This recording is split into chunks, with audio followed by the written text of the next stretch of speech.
This is the No Name Trivia Show, where points don't matter at all. Joe Simon Bolte filled us tricks, and you enjoy yourself.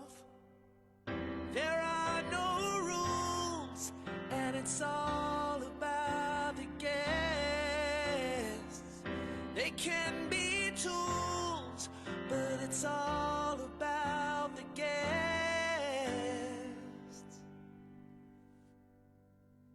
This is the No Name Trivia Show, where points don't matter at all. They don't matter at all.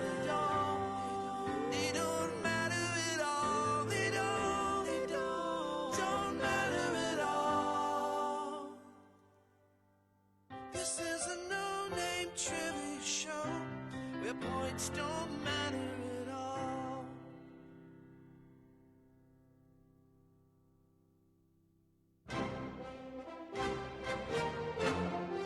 It's that time of the week again, broadcasting from Australia, reaching to the UK, Ireland, France and the USA. The trivia show that knocks all trivia shows out of the water. It's the No Name Trivia Show. And now, the hosts of the show. Your main host, Lord Joseph, the town crier for Canberra and Queanbeyan. Lord Simon Fisher-Becker of Doctor Who and Harry Potter fame. Lord Paul Boltwood, known as the King of Corrimal. And special segments from Lord Phil Bevan in Phil Does Tricks. Please, Lord Joseph, tell us who's with us tonight.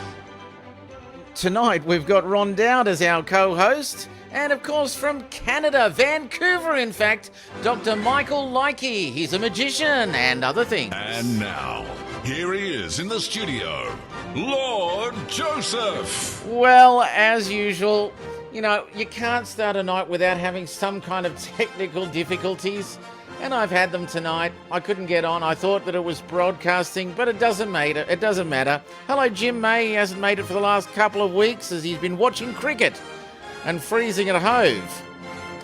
It is a good thing you won. Hello, Paul Campbell. Hello, Francine. Hello, Sandra. Hello, Paul Boltwood. Hello, Jim May.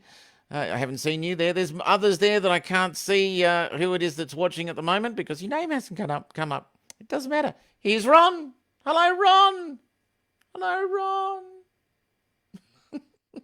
Giuseppe, how are you? I'm good now that we're back on track. You know, what's an extra couple of minutes for someone who's stayed up all night?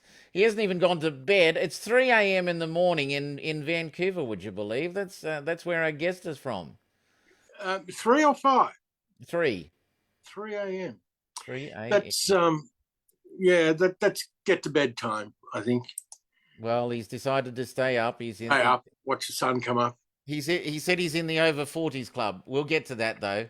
Right. So what say you? Shall we see what tonight's been brought to you by? This will be please do, Joe. Okay, this will be an interesting one for Francine to see what she comes up with for the category. Here we go. And tonight's been brought to you by Technology versus Reality. What does that mean? I know what my questions are. Do you know what your questions are, Ron? I know what a couple of them are, Joe, but it depends on how well they fit in with with what's going on. Yeah. I may have to change stream midstream, so to speak. I like Francine Jane Morgan. She says, "Oh." Anyway, let's find out what the rules are. Here we go.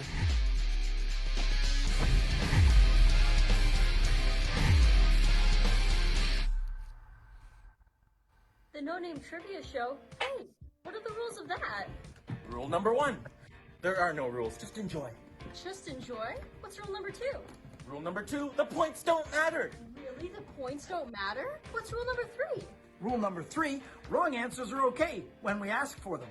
Is there a rule number 4? Sure, rule number 4 is the trivia really doesn't matter because it's all about our guests.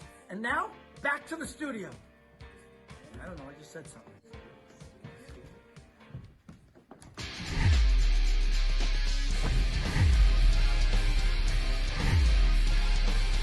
Well, let's bring him on. He's only 8 minutes. He lives 8 minutes away from Sean Farquhar, so that was actually very, very good timing, that one.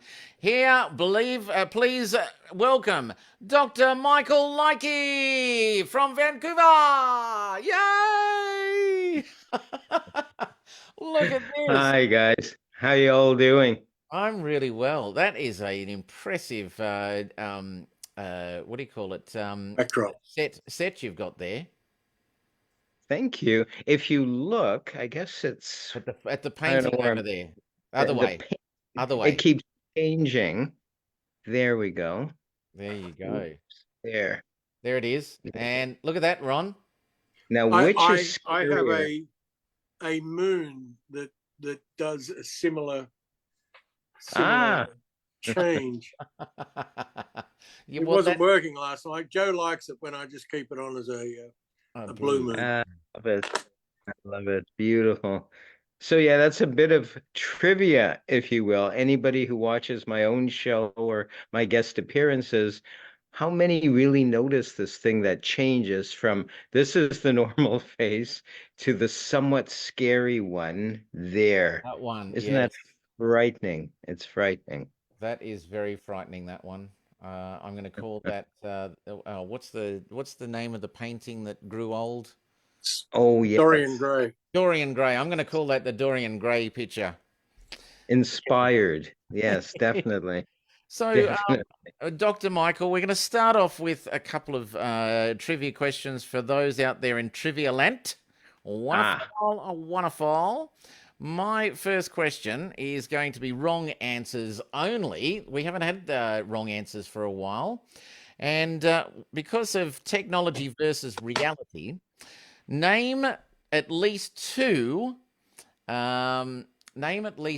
social media platforms. And I'm not looking for correct ones. I'm looking for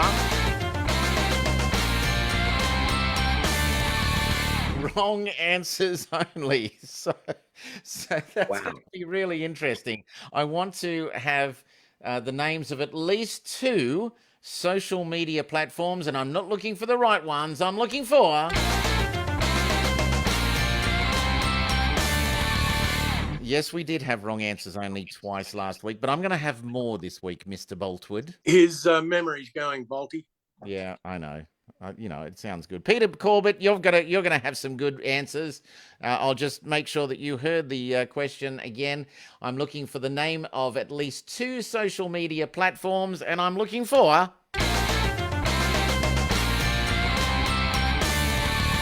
Wrong answers only. Tony Morgan's already in, and it's he's saying a social media platform is the No Name Trivia Show. Yeah. And of course, the other one is the bookcase out the back. Oh, by the way, Dr. Likey, you can actually choose the winner of this, the one that takes your fancy, okay? So you've got these ones. Michael Epstein says social diseases, social services. Right off, that's my favorite. That's your favorite so far. Sandra Hipkin says Clip Clop and Book of Doom. That's not too bad. Jim May, Don't Look. Scott Allen says crap chat. Paul Boltwood says Bolty's Bugle and No Trump Truth. Oh, gosh, they're coming out here. Paul Campbell, Videogram and Delaygram. Jim May, Waffle. Francine Morgan says Scambook. Peter Corbett, do you want to try that one? Ron? Walk the plank. Oh, Walk the Plank. Walk the Plank and 9 3/4. Wow. What's your favorite out of those ones, Dr. Likey? Oh, and we've got Piffle. Jim May's come in. Oh, hang on. Oh, gee, they're coming in. Sandra Hipkin. What, why, where's app? What one do you like there, Dr. Likey? I still like Epstein's one. Was it Epstein? That's very, yep, Michael Epstein. What was his? That was social diseases and social services. Oh, and Jim May's come in with another one. I want my life back. Ah, I always thought it would have been nice that if Facebook bought MySpace, they could have ended up with a platform called FaceSpace. Yeah.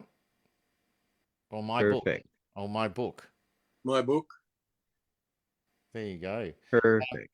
So there we go. That's the one. Michael Epstein, you've got the first points. And how many points you're going to get, I have no idea. Ron, what's your first question?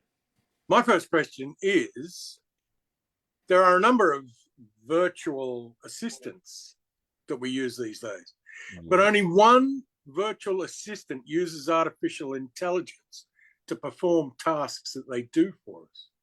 Which virtual assistant is the virtual assistant out of all the virtual assistants that uses artificial intelligence? Oh my God! Wow. Did you even understand that question, Michael?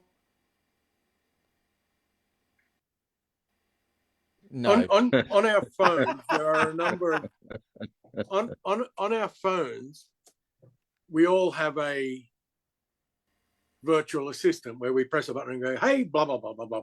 Oh, yep. Absolutely. Only one of those virtual assistants out of all the ones that there are available uses AI to give you the answers. Which one? No Okay, clue. So we've got Tony Morgan says Clip It, which is not a virtual assistant. Paul Campbell says Chat GPT. That doesn't sound like that's a No. an assistant. My brain says Peter Corbett. Jim May says some kind of bot. Yeah. Michael Epstein says Bolty playing the bagpipes. That doesn't need any intelligence at all. Artificial. Sandra Hipkins says Google Assist. And Paul Boltwood says my virtual assistant is Joe. Out of all of those answers, only one of them is close. Oh, hang on. Alexa. Alexa's asleep. What's going on, Alexa? Alexa! Oh, well, Alexa doesn't want to talk to me today. Alexa's not cooperating. No. Hey, Siri. Oh, that's right. I can't really speak to Siri because the volume's down. That's great. Can't make this any quieter. Oh, good. Whoa. Hang on. How did you do that? Hey, Siri, what time is it? Oh, thanks. So what Siri did is she just put the time up there on the phone. Thanks, Siri. You talked to me before and then you leave me in the lurch. So so only one of those is kind of there, which I'm thinking maybe Sandra Hipkins saying Google Assist. That's close. That's close. Ask Siri the answer, Joe. Oh, Ask Siri whether she's powered by artificial intelligence. Hey Siri, are you powered by artificial intelligence? You got to get the words right, Joe. She's not going to talk to me. Hey Siri. No, but Siri's the answer. Oh, okay. Siri's the answer. There we It's go. the only one of all of the virtual assistants that. Now she speaks to me. Now she won't shut up. Let's see if she does. Here we go. It's now playing the song. She speaks to me. Hey Siri, are you powered by artificial intelligence? I don't have an answer for that. Is there something else I can ask you? Yeah. Getting too close to the truth, Joe. She won't let you know. Yeah. Michael, have you got a question you'd like to ask the people out in Trivia Land? I was just pondering, as a matter of fact, before we went to air, I was watching a Twilight Zone episode, an old Twilight Zone episode, and it had to do with technology, the one with Wally Cox. For those of a certain age, we may remember who he was. and his computer sort of falls in love with him and takes over. So mine would be more of a make-believe kind of thing, not a real technical existing question. Mine would be something like, what was the name of his computer? It was a female name. I doubt that anyone would know that out there. I've forgotten it, being senile, of course, and being of a certain age. Well, do you want Um, people to make up a name and we ask for wrong answers sure, only? Right. absolutely. That's perfect. So the question Perfect. is, what is the name of the female robot kind of thing that was in the Twilight Zone? Good night. Make up a name, and we're looking for, come on. There we go. Wrong answers only. So we're looking for the name of the computer on the Twilight Zone. What was her name? Let's find a great name. Here we go. Wrong answers only. Gertrude. I think it was like that, actually. That was pretty close. Jim May said Gertrude. How come you're getting? I'm not getting anything coming through right now. That's really weird. Oh, there we go. Scott Sterling. What was that? A Serling. Ron. Gee, you're not supposed to be commenting on there, Ron. But I do, Joe. It is my want. Listen, if I sound a little woofy tonight, it's because I'm babysitting or dog sitting a dog down. Okay, show us the dog. That's the back end of the dog. But can we see it? Oh, there we go. A little bit. There we go. That's Hello, Heidi. puppy dog. Hello, puppy, Oh, puppy dog. She's shy. He's gone to the dogs. She's shy, He's but she gone likes to bark. Oh dear. Okay, so we've got Scott Allen, Intruder, Ron Dowd, Serling, Paul Boltwood. Might as well be Taylor Swift. She does everything else. Peter Corbett, Eve, acronym. Everybody's viable extinction. There we go. Gee, that's Very good. Very good. clever. Jim May, Maggie, Paul Campbell, Gertrude 2. Okay, so you've got Jim May saying Gertrude, and you're going Gertrude. I suppose that would be 2.0, wouldn't it? And Jim May, Shy Dog. I think that was more about the dog, but that's actually. I think it might have been. Yeah. But she will intermittently bark through the night, so Yeah. she lets me know what she wants. Yep. G. Wilson says Roberta. Any of those take your fancy there, Michael? One is really, really close, but I'm partial to the Serling one, Ron Dowd's Serling. I think you it's can't very avoid clever. that one. I see, Ron. So you're just trying to get points for yourself on screen this time. I am. I Gee. chose to do that. Well, I'm going to actually give some points to someone myself then as well. I'm going to give some points to Peter Corbett with everybody's viable extension. There we go. So there. Francine says, Tony said he deserves points for making me a cup of tea. What, Tony made you a cup of tea? What about everyone else? That's not very nice of Tony. Did you want a cup of tea, Michael? You want a cup of tea? Sure. Okay, there we go. So, Tony, we'll have a cup of coffee, and we'll have a barking dog as well. And a bony if you have one. You want a bony? Yeah.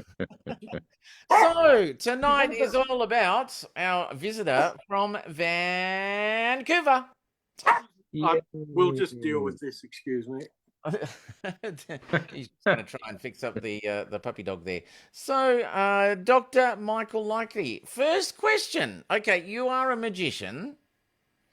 I am. I think everyone can tell that with the wonderful backdrop you've got there.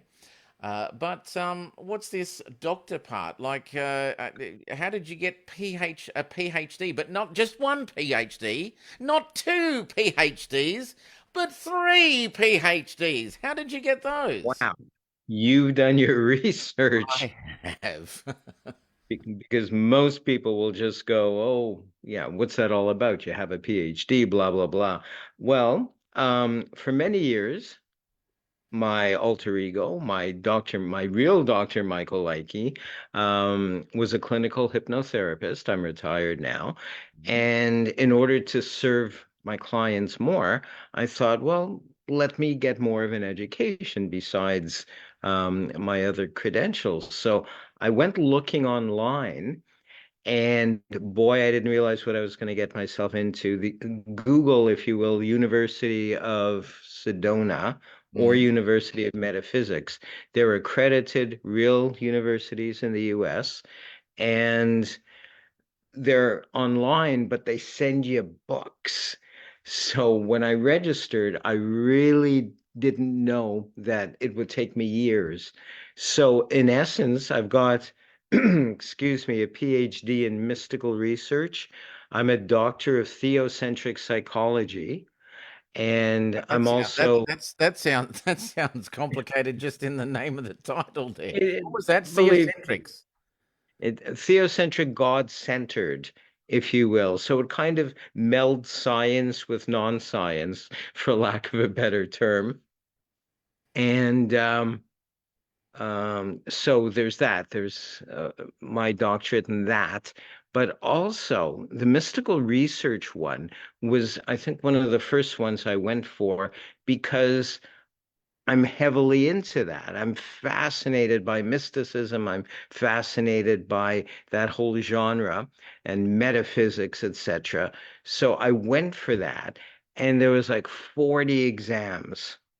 There was a dissertation. There was a number of papers I had to write. There was more exams, and that was just to get my initial PhD in mystical research. Not terribly helpful for my clientele, for me anyway, at that point. So I thought years later, let me write some books based on the research I had to do for the papers.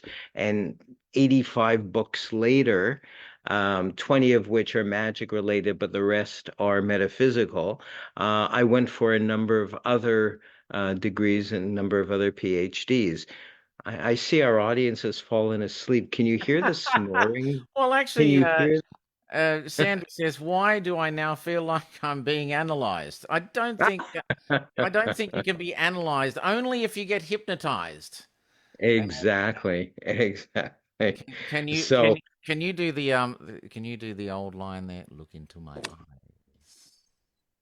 ooh. eyes. I'm back. Well, here's something funny and silly, if you will. Originally, I went for my clinical hypnotherapy degree and certification so I could tackle more serious issues with my clients. I get my degree in that. They're all lined up, literally and figuratively, for past life regression. And it's like, oh, wow, okay. I can help you to fix a lot of illnesses, a lot of things you're worried about, a lot of phobias, past life regression. Holy cow. So that was my little journey. Of course, I did do a lot of that as well. People seem to find it useful. It is fascinating at best. I used to record all our sessions, our live sessions, and people would actually go back to what they believe were past lives. And silly me, I would go research that afterwards, names, places, and they matched up. No. So Did you absolute find that a majority of these people always thought that they were Caesar, Napoleon, Cleopatra? No one was oh ever a cook no, or, you know, exactly. No one was ever a hooker in the Old West, but yeah, guess what? yeah. You know, we had I Was reckon it, if I did have a past life, I reckon I was a composer. Yeah, and now that career's gone because you're decomposing? yeah, that's right. oh, I reckon I would have had to have been Mozart. and Yeah. that's the funny I thing. was Mo's front gate.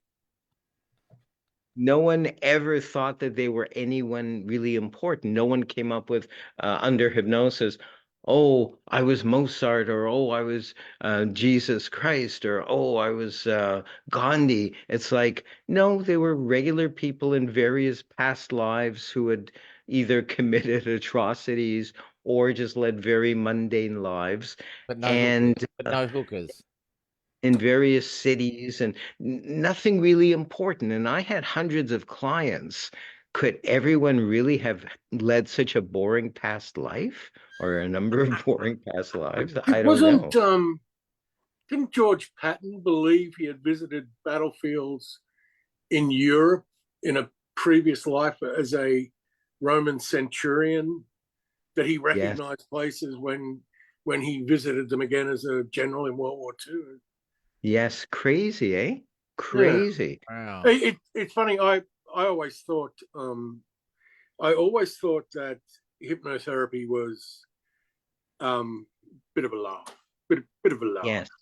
And Yes. then I entered a competition, and as I progressed through the competition, I got very nervous, and a friend of mine's brother-in-law was a dentist, and he used hypnotherapy for people that couldn't take Novocaine, that were allergic to Novocaine.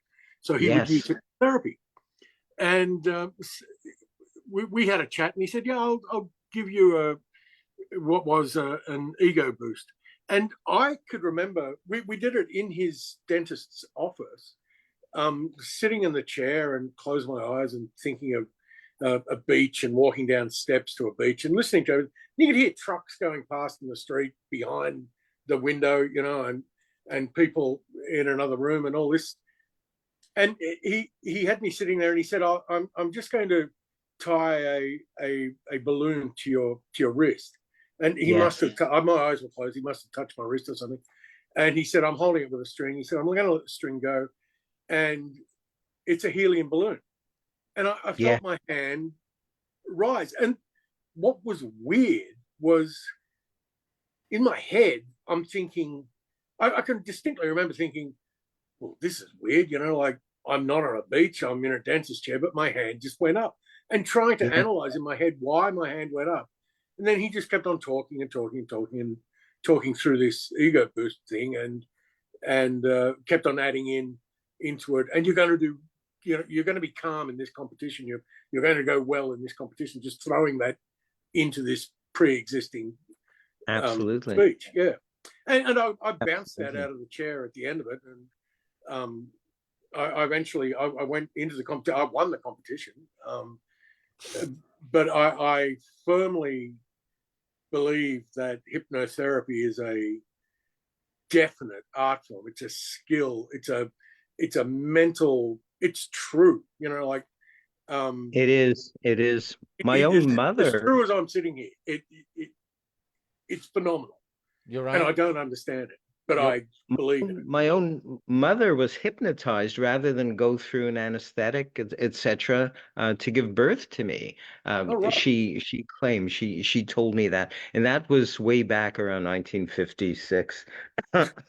In any case, we don't mention the years too clearly, but that was Montreal. Montreal was and probably always has been in Canada a leader for science and all that sort of thing. But she was, and the person that did it was one of those stage hypnotherapists. So he was a clinical hypnotherapist. I think his name was Picarve. Anyone out there may, if they're from Montreal or anywhere in Canada, they may know that name. But he was also a serious therapist who did stuff like that as well. So yeah, it's a thing, and I've had to do a lot of research on that whole thing. And there's a theory that says that under hypnosis, a person will not bleed. And certainly it has been clinically proven that it certainly slows down the bleeding. I haven't read anywhere that it completely stops, but it does. And of course, under hypnosis, we won't do anything we would normally do if we're awake. so There's a that lot that of people. that kind of answers Paul's question. Can Dr. Michael hypnotize everyone to like my nose bagpipes? No, if people don't want it, they don't like it. They will never like it. Sorry, Balti.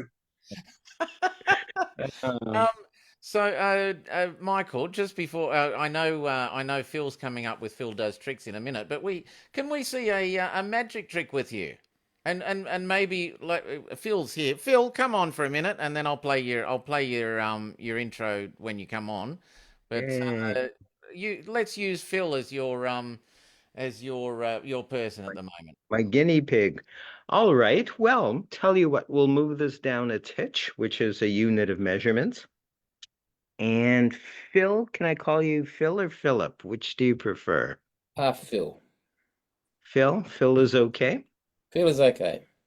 You're going to select red or blue. You notice I reversed it. I should have said red or blue. Whichever one you select will work with first. So just name any color, red or blue. Okay, red. Red is good. Red is good.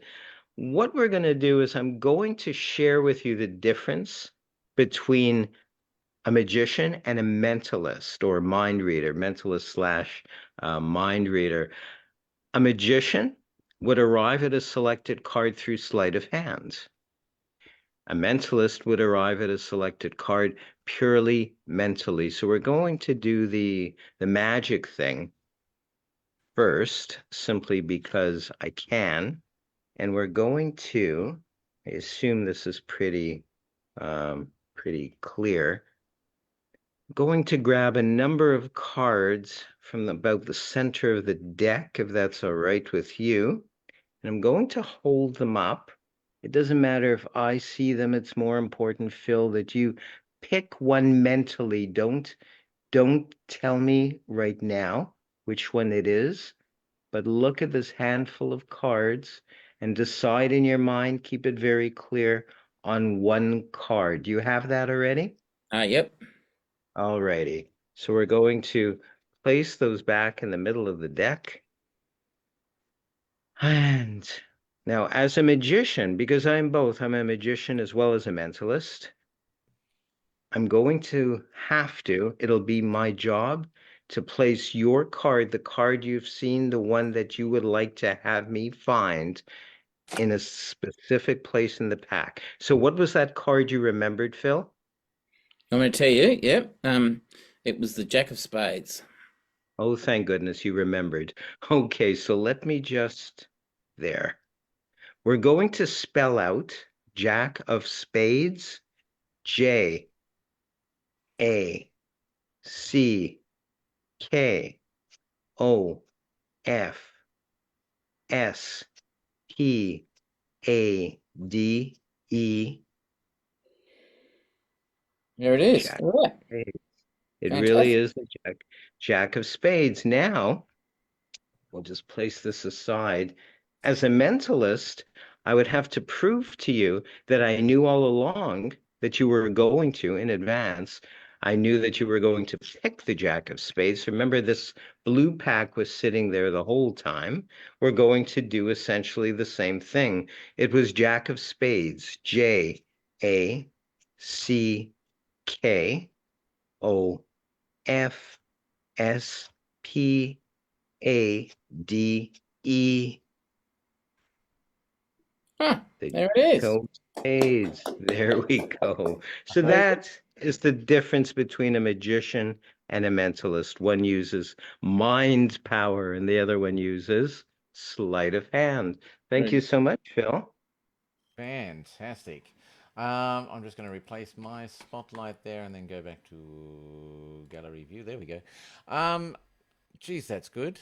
Yeah, both magician and mentalist and hypnotist. Ah, The interesting thing in that trick, in watching that trick, I also picked the Jack of Spades. Just interesting. sitting here by Now, myself.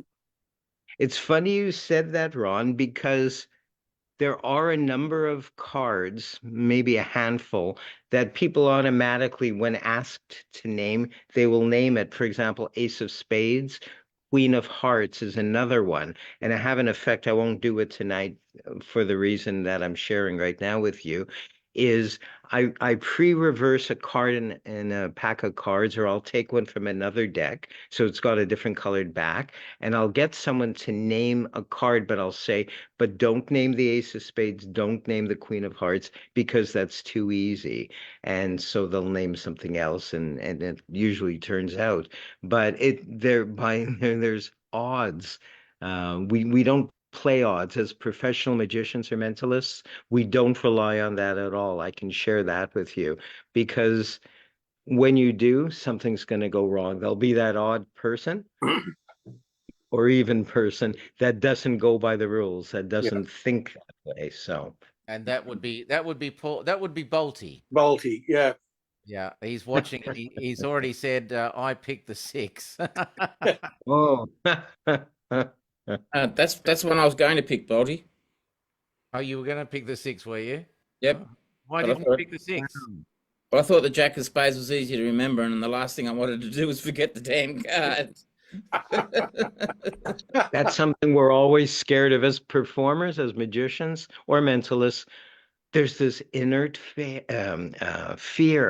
that the assistant from the stage, from the audience rather, is going to forget the card. So sometimes we'll have the whole audience remember the card as well as the on-stage assistant, just in case. It's a reality.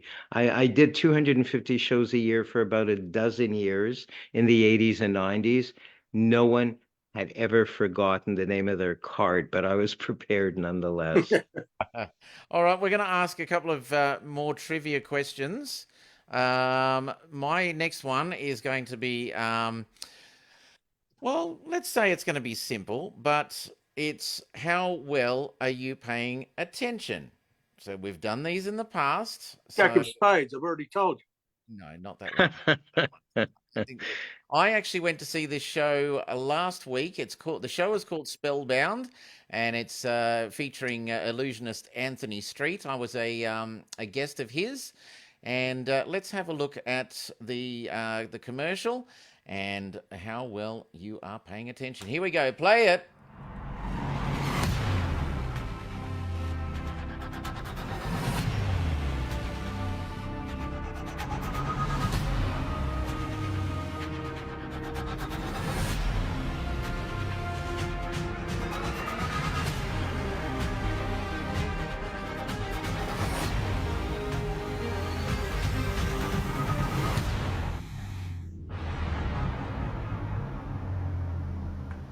There we go. And my question is, there was a lady being levitated, which means floating.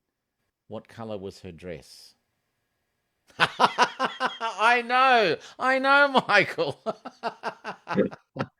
What color was the dress of the lady being levitated? First of all, I want to see if Phil was paying attention. What color do you think it was? White, White. Okay. which is not technically a colour. And what color do you think it was, Ron? Well, I noticed that predominantly he used a lot of red.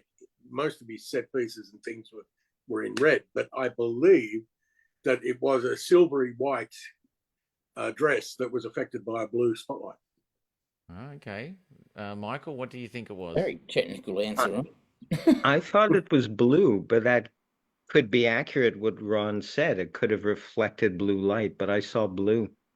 Okay, well, Paul Boltwood says blue, Peter Corbett blue, Tony Morgan black, G. Wilson red, Sandra Hipkin blue, Paul Campbell blue, Jim May blue, Scott Allen black. Francine Jane Morgan says there was a blue dress and a red dress. Well, are you guys ready for the actual answer? It'll probably be polka dotted or something. It was blue. Blue. There we go. How did you get white there, Phil? Because it was reflecting the blue. Oh, okay. It's definitely blue, that one. There we go. So that was my trivia question. Ron, your trivia question? Several minutes ago, Dr. Michael spoke about undertaking metaphysical studies. Relating that to a music question, which Beatles song talks about metaphysics? Oh my God.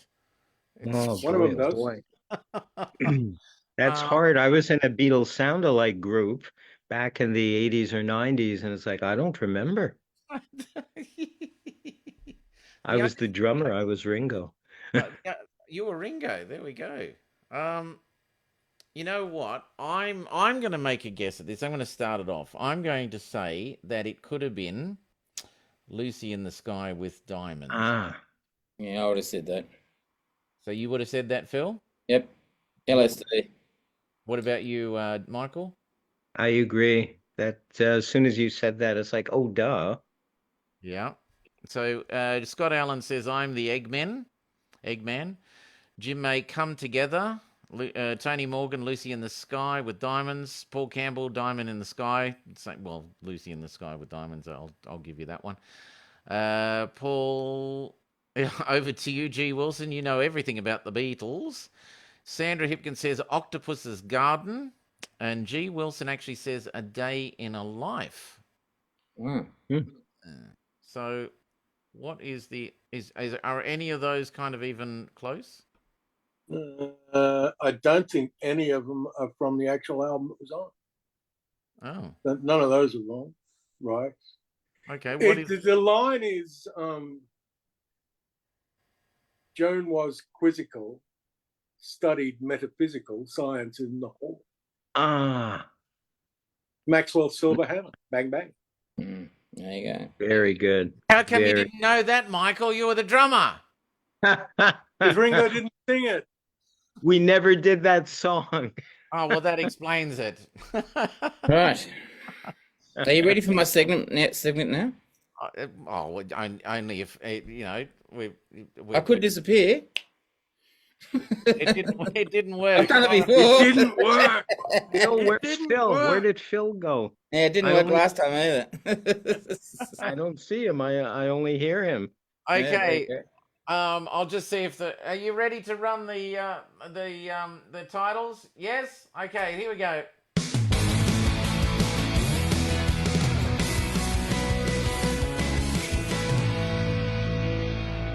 Well, he's already on the screen. So, who do you want to be your guinea pig tonight? Oh, we better take Dr. Michael. All right. Let me replace Spotlight, and I'll do Dr. Michael. There we go. So you're on together now. When I was at university, Dr. Michael, I had a blonde girlfriend for a little while, and I was talking about past lives or previous lives actually, and I could tell she had no idea what I was talking about. She was just looking up at me and these beautiful blue eyes, and I said, "You don't know what I'm talking about, do you? You don't know what the word previous means, do you?" And she goes, "No, but just keep talking. I like the sound of your voice." Anyway, I didn't have her for very long as a girlfriend. Wow. Dumb blonde. Not that all blondes are dumb. I'm not saying that, but this one was. All right, now I'm going to do the same as you. I have to put the camera down, and I've got a new app to show you. It's on my phone. It's an AI app. I don't think you need to be hypnotized to use it, but it probably helps. We have 4 queens, and I have. Can you see those? The 4 jokers. Yep. Yep. Is it clear? Yep. All right. Now, if I place this center stage here, you can see it's reflecting. Can you see what the? There we go. There we go. Yep. It's the Joker, all right? So I'll just leave it there, and I'll show you the Queen's here, the Joker here. If I wave it over this Joker like this, I'll show you there's a Joker there. I'll wave this one. I'll wave this one, and I'll wave the last Joker like this. So there's 1, 2, 3, 4 Jokers. All right. Now I'll just leave those under the under the joker there. I'll just make the joker bigger so you can see it. And we'll take the queens. And I'll just turn the AI on.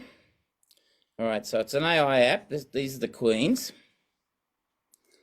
I've got to be careful that I don't wave them over the jokers, or actually over this joker, because if I wave it over that joker, watch what happens. They actually change into jokers. And if I change that to a queen and do this, then the jokers change into queens. And that's the part of the trick I just don't understand. I love it. I love it. There you go. Very So, Very Phil, cool. Phil, have you got a? I'm just going to replace and come back onto the view again. Have you got any questions for Dr. Michael while you're there? Dr. Michael. He's got 3 PhDs, so he's 3 doctors in one. All right. Who was famous? No, not a trivia question. Have you got any normal questions for? Oh, any normal questions? It can be magic related. It can be anything. Oh, that's interesting. Well, I don't. What sort of magic do you do? I saw you do a card trick there, but is that your main? Do you do sort of stage illusions, or what? I used to when I was young and first starting out professionally, which was around 1981. I did everything. I had doves, rabbits, big stage illusions, what we call slice and dice type of things, and up to medium to large. And I also had a lot of regular gigs doing close-up magic, walk around. So for 13 years, as I said, I did about 250 shows a year, plus the TV show. I had a TV show for 9 years. So I pretty much covered everything. I bought and owned most of the stuff that was around and toured and did all that sort of thing. As time progressed and I moved out west, that kind of rhymes, doesn't it? I'm a poet and I don't even know it. Around 94 on, I arrived on the west coast of Canada, still with the current act I was doing, which was basically a one-person act. I didn't want to have to depend on wives or girlfriends or extra people to help with my sound. So I had arranged it that way. It was what we call platform magic at that point. So I'm still doing mostly platform, but it's not strictly magic anymore. It's what we call bizarre magic and or mentalism. So props involving that. When I'm booked to do more mainstream gigs, such as Science World through the Society of American Magicians here, no skulls, no scary tricks for kids and families. It's more like what you saw. I do the floating table, which I just love, and that sort of thing. I do a spirit cabinet where I remove a ball from a shot glass. It's in a little cabinet. I close the doors and the ball has gone back into the shot glass, for example. So stuff like that now. Great. What was your television show called? It was called originally Kitty Cabaret, and I was surrounded by clowns, literally, and I was kind of like the ringmaster. We did that for about 3 years, then segued into Magic Mike's Castle, which I'm most known for. If you Google Magic Mike's Castle in 1990 or 91, you'll see me with very long black hair in medieval garb in a castle backdrop with 2 puppets. They weren't my puppets, but my puppeteer had a dragon and a lion. And I'm most known for that TV show, even though I did after that for a few years Magic Mike and Company, which was in a contemporary castle, because I was also guesting on another TV show in modern days. So I'd feel stupid to go on this fellow's show dressed in medieval garb. Oh well. And so hence the name change from Magic Mike's Castle to Magic Mike and Company. and it was seen mostly in Manitoba. Oh my goodness. I see Joseph as that was my updated version that I did through the internet. And guess here's a bit of trivia. Where's that intro from originally?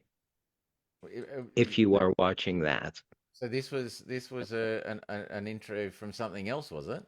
Yes, absolutely. And I stole it. I changed the colors, and because apparently you can take something, and if you change the color of it, it's you can't get sued for it.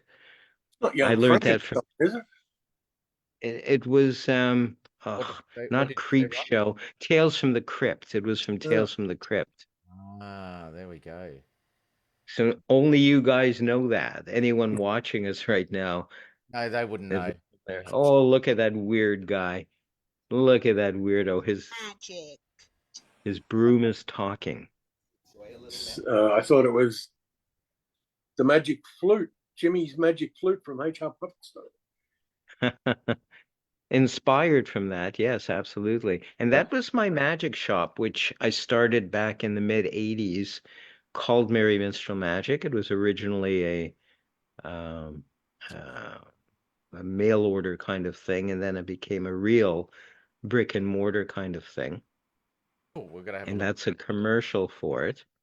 Recognize that move, Phil? Yeah. I never thought it'd work when I first started doing magic. I thought there's no way that move's going to work, but it does. Oh, absolutely. Absolutely. Jack of bloody spades again. Yeah. Isn't that weird? There That's you really go. weird. Oh, well, that was a long answer to the question, but yeah, fantastic. Thank you. Thank you. There we go. All right. Oh, I better play. I Play better my outro before I outro. Gee, disappear. Wizzy. Gee, hang on, hang on. Where's quick play? There we go. There's. Rehearsals.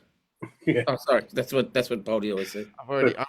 For some reason, I think I've already turned it off. Oh, gee, Wizzy. Hang on. Ask the other person to turn it on. Okay, guys, can you roll Phil's outro? Is that okay? Can you do that? Yeah. Okay, cool. Here we go. We'll do that, and then we'll go. Bye, Phil.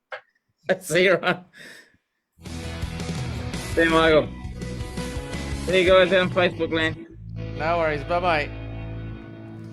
Oh, that was Phil Does Tricks. And he's back.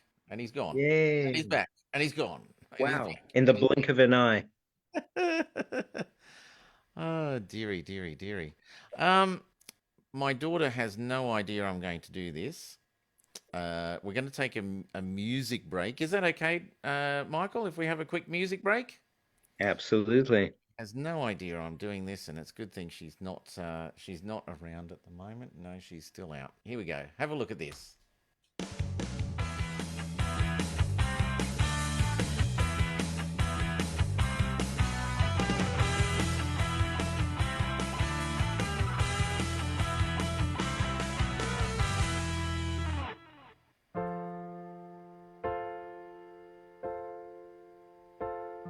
It's not simple to say. Most days I don't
through the back door and carves out a person and makes you believe it's all true. And now I got you. You're not what I asked for. If I'm honest, I know I would give it all back for a chance to start over, to rewrite an ending or two. For that girl that I knew who'd be reckless just enough, who can't hurt, but who learns how to toughen up when she's bruised, and gets used by a man who can love. And then she'll get stuck and be scared of a life that's inside her, growing stronger each day, till it finally reminds her to fight just a little, to bring back the fire in her eyes that's been gone but used to be mine.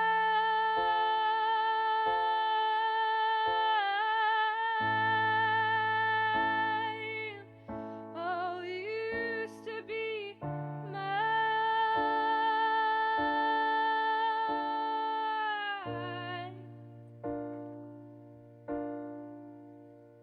She is messy, but she's kind.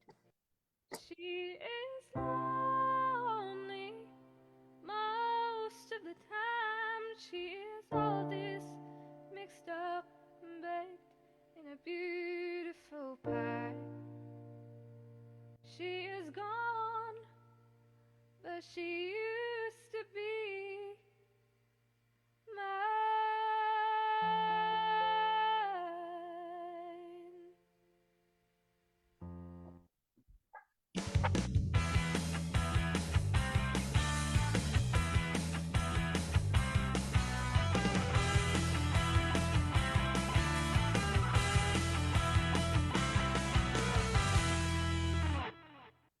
There we go. Yeah, I'm just not going to tell her that I played that. It's Joe. Let me explain the internet for you. Yeah. You can explain that unless Georgie doesn't watch the show back. No, she doesn't. All right. Yeah. What did you think, Michael? That's my daughter. I love it. Is she a pro? Does she work and make money at that sort of thing? She Not should. yet. Not yet. She's just about to start university. And I can actually now say, by the way, the 7th of May, I'm going to be appearing on Mastermind Australia. Yeah, very good. Yes. Oh, Very wow. good. Awesome. That's on SBS, Joe? On SBS here in Australia. So I can't tell you how well or how bad I did. But that's on at 6 o'clock on SBS on the 7th of May. I'm not sure how those can watch it overseas, but there we go. I think they can go to the SBS streaming service. I think that would if they went to sbs.com.au. Sandra's going to screen record it and send it to her. Oh dear, jeez, and so is Paul. Gee, Jim May says, "Blimey, the Scottish First Minister just resigned." Oh, wow. There we go. Is that trivia? No, apparently it actually happened. The Scottish First Minister just that would be relating to the whole quagmire that he started with by bringing in laws that are unenforceable, effectively. No, Paul, my specialized topic was not the No Name Trivia Show. It wasn't archery either, Jim. It was actually the Carry On films. There you go. Yeah. So, I remember those. yeah, the Carry On movies were absolutely fantastic. Now, Michael, you didn't get to ask a trivia question on the last one, did you? I don't believe I did, but I have one. Yeah. One just popped into my head because the whole idea of Doctor Who has been swimming around. I believe someone on your crew Yeah. was involved with Doctor Who, at least one or two people. I think he has a T-shirt there, Yep. Yep. too. And whoa. And I was a big fan of Doctor Who for many, many years. I remember and this is all part of the question. I remember the original Doctor Who, William Hart. in the black and white versions with the Daleks and all that, or Daleks. Yep. And my favorite Doctor Who, though, I have to say, was the one who looked most like a magician. He was probably two or three Doctor Who's ago. I don't remember his name, but he was quite good. I think he was right before the female Doctor Who. But Peter Capaldi. Peter Capaldi. yes, yes, there was something about him. He could have been a magician, a stage magician, and I loved his jacket. But what was the name of the original Doctor Who in the black and white version? I may have said it, but I don't know that anyone think you picked that did. up. I picked it up. No one I picked heard it. you. You might have picked it up, but no one else did. Let's see. What was the name of the original Doctor in Doctor Who? That was back when it was first broadcast in 1963. Very good. Paul Boltwood says Peter Capaldi. No, but that you might have been answering the other one. Tony Morgan says Hartwell. No, it's not Hartwell. G. Wilson says William Hartnell. Jim May says William Hartnell. Tony Morgan says who? And I see that this current Doctor, because I don't Disney, this current Doctor Who has got a fake Beatles episode. Yes. That just looks so tragic from what I've seen on YouTube. However, the Doctor Who that we're discussing right now, the original Doctor Who, had the bloody Beatles as a part of the show. Yes, it's one of the episodes that you can't watch through the various and sundry streaming services that stream Doctor Who, but that clip is available on YouTube. And it is the real Beatles. The thing is, the real Beatles back at the time, they didn't ask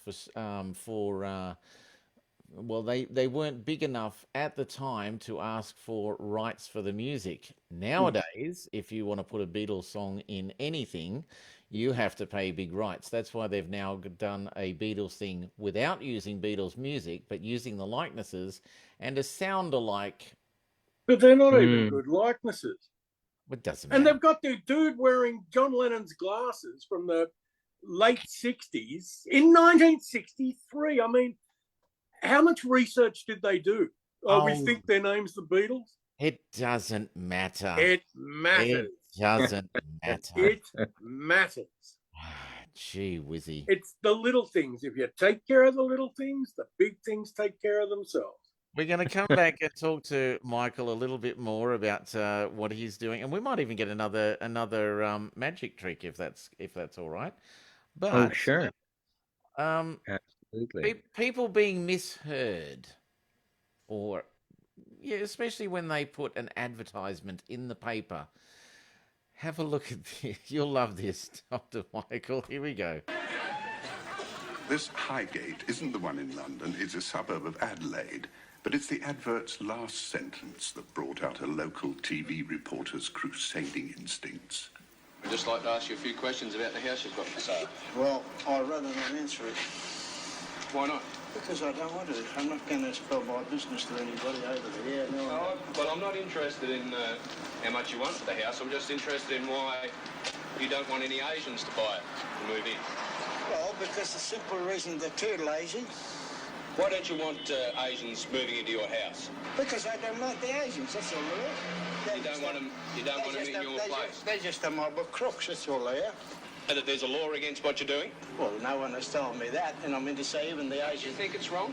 Even the Asians himself, he said I can have my sign up. If we get a buyer, I can sell it. But you won't sell it to an Asian person? If they come up with a buyer, yes. All they interested about is just to put the sign up. That's all. I've had agents. I haven't knocked them back. What would... Oh, no, agents. Did you know what your signs... Agents, I'm sorry. Well, that's a bad expression. Is that what you say, no Asians? No. You say no agents. Agents, sorry.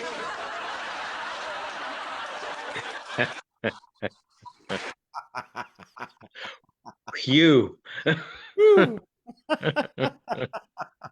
No Asians. No Asians. Wow. I think the people they should have been going up against is the newspaper writers. Copywriter, yeah. Oh dear. Oh, by the way, the answer to the question was William Hartnell. Thank you, Paul. Yes. Yes. Have you got another magic trick for us there, Dr. Mike? G. Wilson agrees with me. What On this matter, do it right the first time. Oh, God. I do have what I call an experiment of the mind. Going to use a slate simply because I love that 1800s thing. I could use a dry erase marker and whiteboard, and in some acts I do, but I mostly love working with slates. The imagery on there, the white on black, is more dramatic, I find. So I'm going to make a prediction. I won't share it with you right now. Ron, you can be the guinea pig in this one. There. I don't want to influence anybody yet. So I will leave the prediction here, which we will look at the end. We'll use this deck of cards. I'm just wondering who wants to help. I guess we've got Ron, or Joseph. Go, What Ron. what I'm going to do is I'm going to deal the cards one at a time, like this. And I want you to say stop at any time. Wherever you say stop, we'll look at the face down card. Stop. So this will be it. And I sure hope, I believe it did work. And you could have stopped me anywhere. We'll place this card just off to the side. I want to emphasize that they were all different and well mixed. The card you stopped at was the seven of diamonds. And I want to show you the hunch that I had just before we started. The very same seven of diamonds. There Brilliant. we go. Absolutely brilliant. I watched you drawing on that slate. Yes. And I figured it was $7. I was thinking it's the seven of diamonds. He's going to direct me to draw the seven of diamonds. So when you said stop anywhere, I stopped on a black card. Stop there. Not knowing that the next card you would pull would be the seven of diamonds. Yes. Well done. Bravo. Well, thank you. And what you just shared with everyone is actually a mentalist technique, without giving too much away. Some mentalists, I don't say I use this technique, I'm not secure enough in it. They will watch someone from the audience that they've had up, what they're writing. You know, they're asked maybe to pick a number between 1 and 10, or that's a little bit easier. I have played with that a bit. And so answers could be arrived that way. So that was very sharp of you, Ron, to spot that. That was very good. Yeah, I was determined you would not pull that card. So you didn't. You pulled the next card, and that was the card. Such a good trick. Now, I had a question that was asked by someone else, but I'm going to make it even bigger kind of thing. Someone said, have you worked with Sean Farquhar? And my question to add on to that would be, did you at all ever work with now I forget his name. Oh goodness me. Magician, Canadian, 80s, young fellow. Doug Henning, What? hippie guy, Yes, yes. What was his name again? Doug Henning. Doug Henning. Have you ever worked with Doug Henning? I met him backstage when he was coming through Winnipeg with his 80s tour. And I've never met anybody, professional magician or otherwise, smaller than me. I'm only five, well, now I'm 5'6". I thought I was 5'7". Now I'm 5'6". And he was very thin and small. He had a gorgeous wife who was his assistant. And of course, the Magic Club, we all had a turn at meeting him and getting his autograph. So I've met him, I've met Copperfield. Sean is like to us locally a regular person. He is, yes, he's star quality. He's world renowned. He's been on a lot of TV shows, but we see him whenever we have a magic meeting. Hey, Sean, what's happening? And all that sort of thing. I am thinking of asking him if I could rent space in his place. So, Sean, if you're watching, Ah, um, to do some regular shows of mine. I love that space that he has in a suburb of Vancouver called New Westminster. And if anyone is near Vancouver proper, go see his show. He's a total pro, but he's also a really nice guy. And He I can attest to that fact. He'll bend over backwards for you. You need a favor, he's there. You can talk, as you probably know, magic trivia with him to no end. He's the only magician that I know who knows more magic trivia than I do. wow. So that really blows me away. And I'm I think there's one person up on him as well. That would be more Teller. He would know more magic trivia than yes. anyone. No, Yes. Yes, Teller's brilliant. And did you see their last show on TV, the Fool Us show? I didn't, unfortunately, yet. Yet. He spoke. He spoke. On the They switched. show. Yes, but he spoke like Penn Jillette. Like he was dressed up as Penn Jillette and impersonating him. And Penn was dressed up as him and didn't speak. It was a riot. It was part of their trick they did at the end.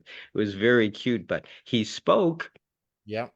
I met him up in Sydney, and I said, "Excuse me, Teller," and he stopped for me, and he was really nice, and I kind of went for the first time in a long time. I actually became speechless, and I said, I'm speechless. I don't know what to say," and he said, "That's my job."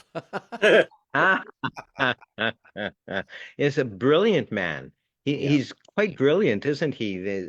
He knows so much, but it's also a kind of a mind, an analytical mind that can, if he hasn't seen the trick before, which he knows pretty much every trick and or he's seen it before, he can pretty much figure it out.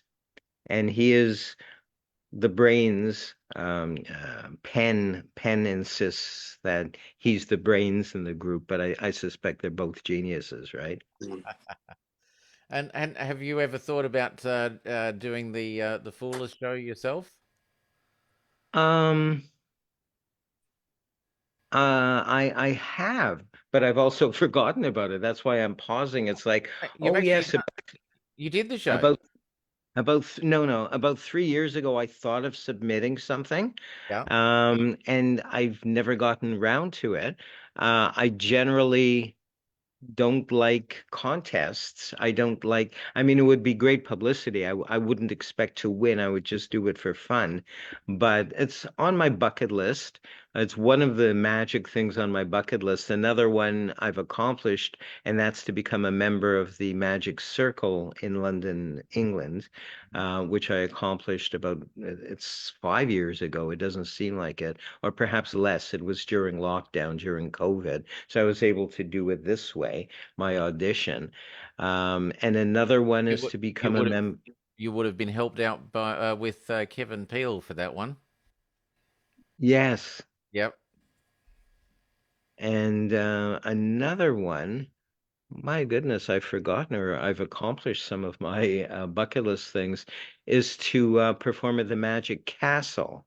Yeah. as well. That was something that I keep forgetting. It's not as if I'm not approaching them or have fear of failure. At this point in my life, I've pretty much done everything in the world of magic except performed at the Magic Castle. And if my wife and I ever get around to visiting London, of course, we'll visit the Magic Circle at Yeah. least in person. And yeah, so I'm there's still lots to look forward to. But I have to tell you, I'm getting hooked on this whole Zoom thing. What with doing Kevin Peele's show twice a week and my own on the first Friday of every month, it's kind of a lazy person's way out. I don't have to schlep props. I don't have to go into the car, load it up and drive to a gig. I get worldwide exposure this Absolutely. way. Absolutely. Now Mm. you've got Australian, UK. Well, you've already got America, but we've got America here. We've got Ireland here. Yeah, so you're all over the world here, which is Yeah. fantastic. Now, Paul, you're not going to go to the Magic Castle. G. Wilson says, try hypnotherapy on. He would have been talking about Penn Gillette. It might work. So that's how you fool him. In other words, use Yes. hypnotherapy on him. So yeah, and then he can't guess. And of course, Teller used it on him. Oh dearie, dearie, dearie. Oh, now I do have to play another thing because I actually have free tickets to see this one. Now, wherever you are in Australia, if you hear of the Circus Infamous, um, you've got to go and see it. It is a adults only circus. It's kind of like burlesque. It's a little bit. What they've done is it And has. the clothes disappear. Well, you never know. Um, they've taken the animals away. Now they've taken the kids away. So anyway, let's have a look at this. Let's look at this commercial. I said that I would actually let people know about Infamous. So here we go. Ladies and gentlemen, Madame and Monsieur. The search began for seemingly normal people who would become extraordinary right before your eyes. From back streets and back alleys, from small towns and villages to big cities, from theatres to canvas tents, sideshows and festivals, young or old, male or female, artists in search of a common goal: to become infamous.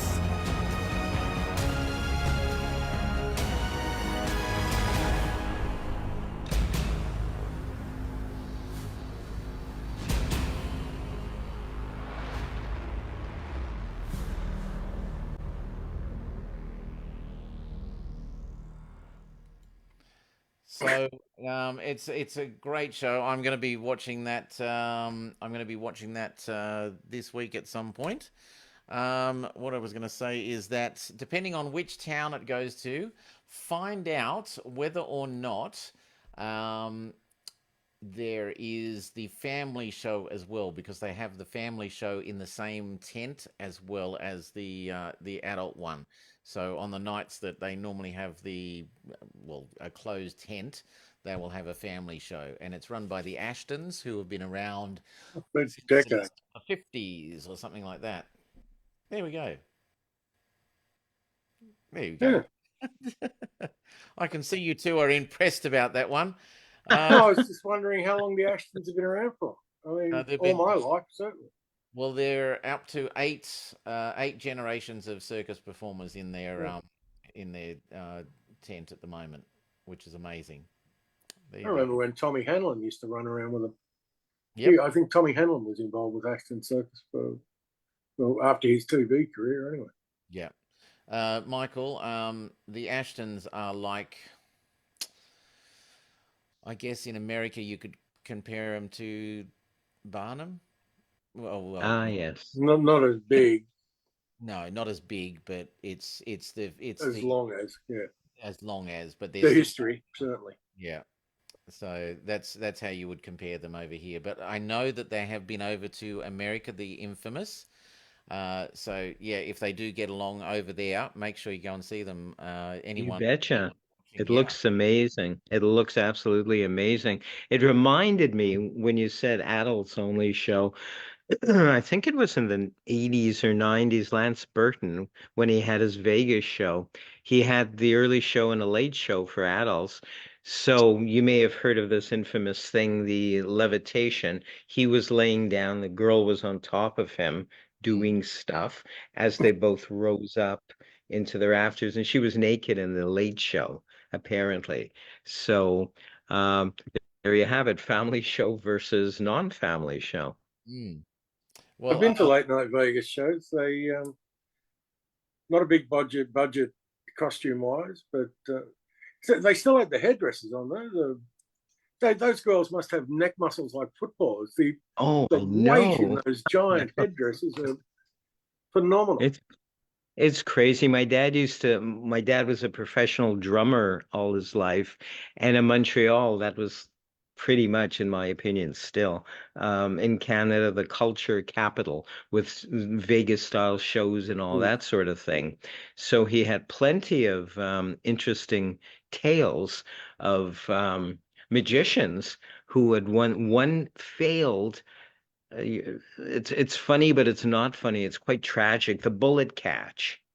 All right, yep. For there who are familiar with the bullet catch, you know what happens. In essence, at the end, the magician's supposed to have the bullet in his mouth. Hopefully, it's signed and all that sort of thing.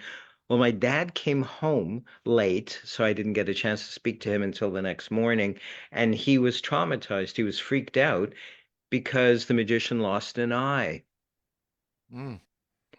while attempting that. And it's not supposed to really be dangerous. So No, I don't know what is going on there.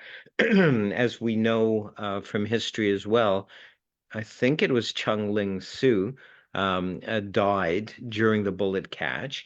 But again, it's not supposed to really be dangerous. I don't know what was going on there.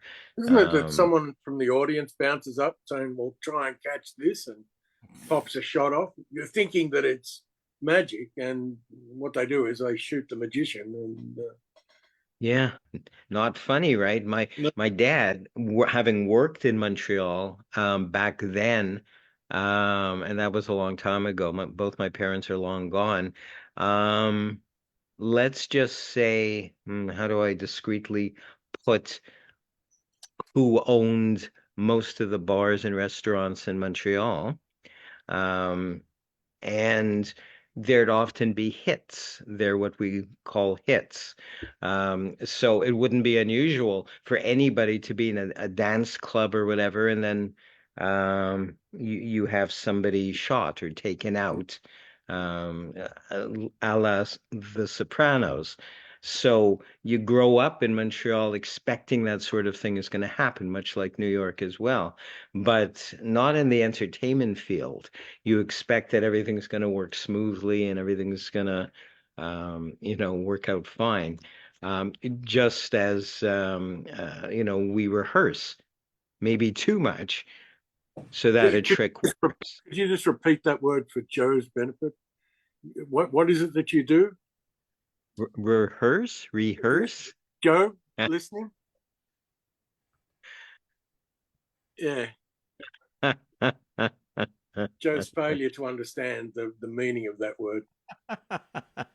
Now I do have one question. How do you put this? Was your dad upset that you didn't stay a drummer and you became a magician? Well, I'll tell you, it's funny you say that. That's actually way more funnier than we all know. My dad always said, don't be a musician, don't be a drummer, get a trade, which is why originally I was a graphic designer in advertising for many years. I went to college and did that and loved it. So hence my artistic endeavors and all that sort of thing. I did animation in the day, old school way. And there's even a commercial. KTEL, do you know? Did you have KTEL in Australia? Yep. Okay.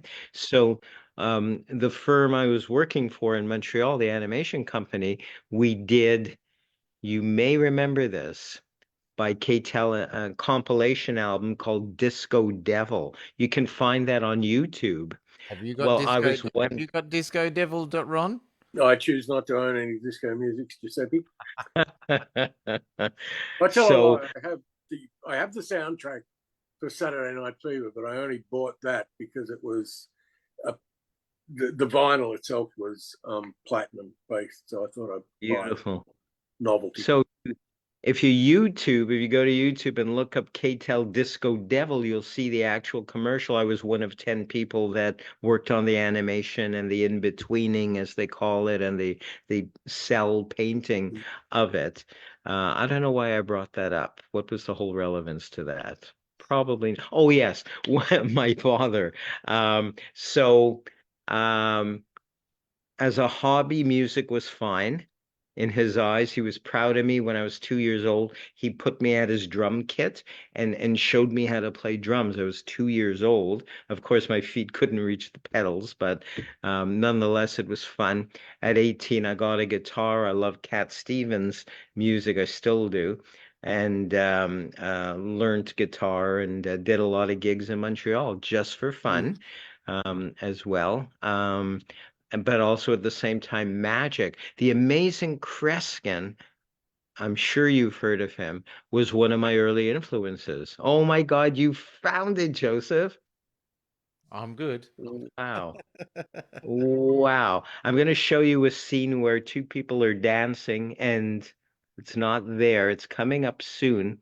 And we did 24 hours straight to finish this commercial. It's going to be a couple.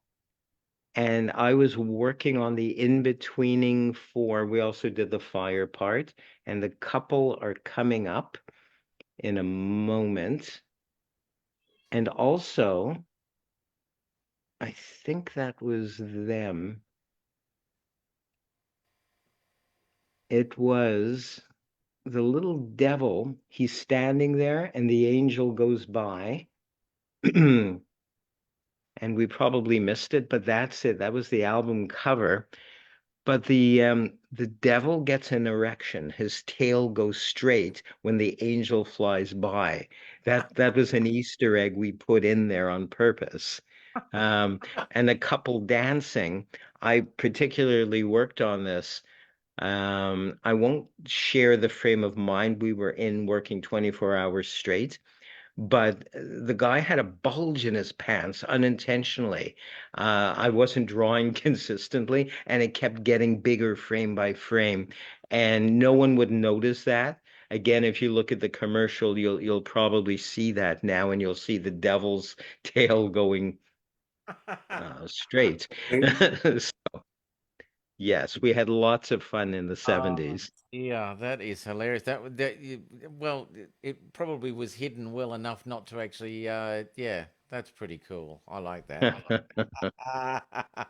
By the way, someone actually said a bit earlier that they love your voice. They said you've got the voice for a hypnotherapist.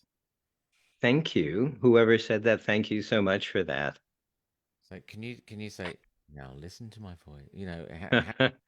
How you would start. Just give us a demonstration. Well, actually, for meditation, it was very good. I used to teach meditation. So we're going to shut our eyes. We're going to look up into our brow or third eye area, gently focusing on our breath, the in and the out, up and down. And slowly we begin to see light. And this light is growing. Anyway, stuff of that nature. Oh, geez. I nearly went off. Did you go off, Ron? I enjoy that. As I say, I love the hypnotherapy, and I do play white noise or selected music occasionally if I'm having issues sleeping. It certainly helps. I have a couple of books on meditation, but it never worked. I always fell asleep. Always fell asleep. Well, we're just going to have to get Michael on the phone overnight for you. I could put anybody to sleep. I don't know if that's actually a good thing or not. Oh dear. Guys, I'm going to play something that I played the other night where only a very few people came up. Um, Nathan Foley, a friend of the show. I'm going to play his piece of music called "Remember." There she is. Hi, Audrey. And here we go. Here's "Remember."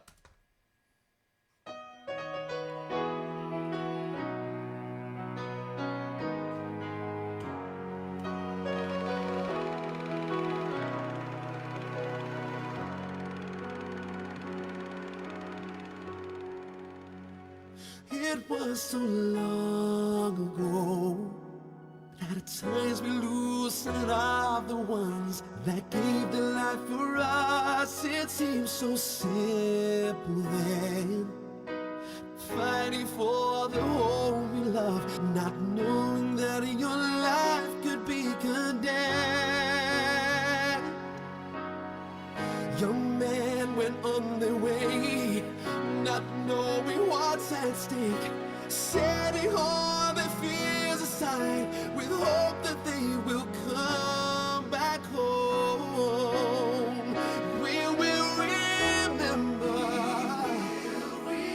all those years ago, their sacrifice, their hopes and fears, their bravery and tears. We will remember.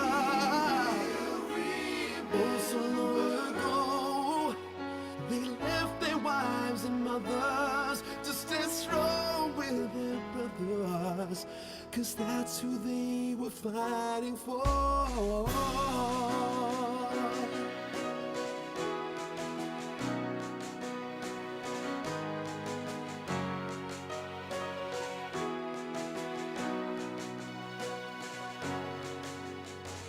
I was a little child when Mama said so proudly that my grandpa went to war. I was too young to know, to understand his reasons to stand strong for country and his fellow man.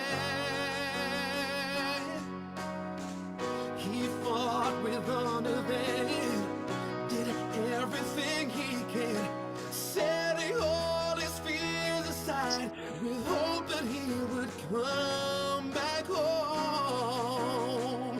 We will remember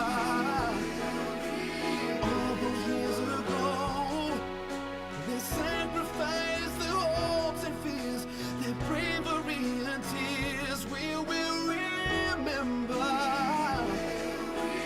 Oh, so long ago, they left their wives and mothers to stay strong with their brothers, 'cause that's who they were fighting for. See them all marching strong, side by side as one. Their name I'll carry proudly with a flame. Remember freedom's cost, for the lives we lost. Please remember, we must remember.